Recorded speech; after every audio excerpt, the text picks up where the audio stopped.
Today we begin the prophet Micah, so let me give you a little background first. Micah was a younger contemporary of Isaiah, so he's dealing with some of the similar issues that Isaiah was as far as the people and the kingdom, and he's a contemporary of Hosea, and he stands with Amos, Hosea, and Isaiah as a fierce champion of the pure worship of God and of justice. And he shares with them both a word of judgment against God's own people, as we see in chapter 1. And our verse of the day is chapter 1, verse 5. All this is for the transgression of Jacob and for the sins of the house of Israel. So Micah comes right out in his very first chapter, in the very first verses, letting the people know God's judgment is upon them, and especially because of the corruption of both the political and religious leaders of the people. You know, there's an old saying, everything rises and falls on leadership. And it doesn't matter whether you're talking about a family, a church, a business, a state, a country.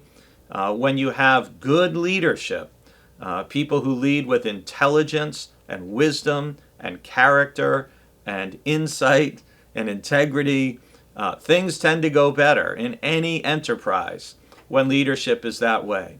When leadership is greedy, selfish, corrupt, doesn't think about the common good and what's best for the largest number of people, that's when things tend to go poorly. And that, sadly, was the situation in both Judah and in Israel at the time of Micah the prophet.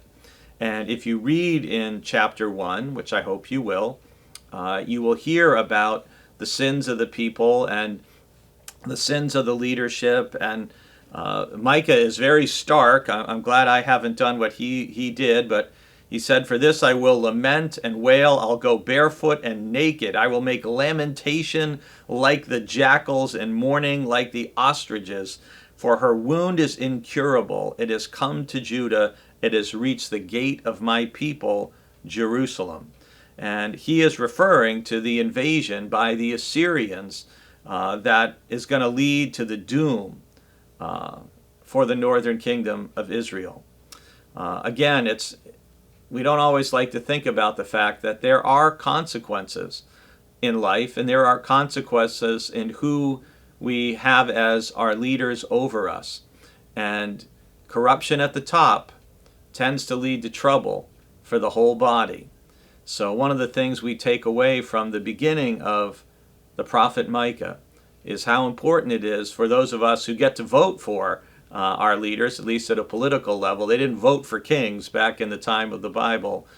We want to choose people who will not be corrupt and who will be people of integrity. And we want to be people of integrity ourselves, who are people of justice and people who stand for what is right.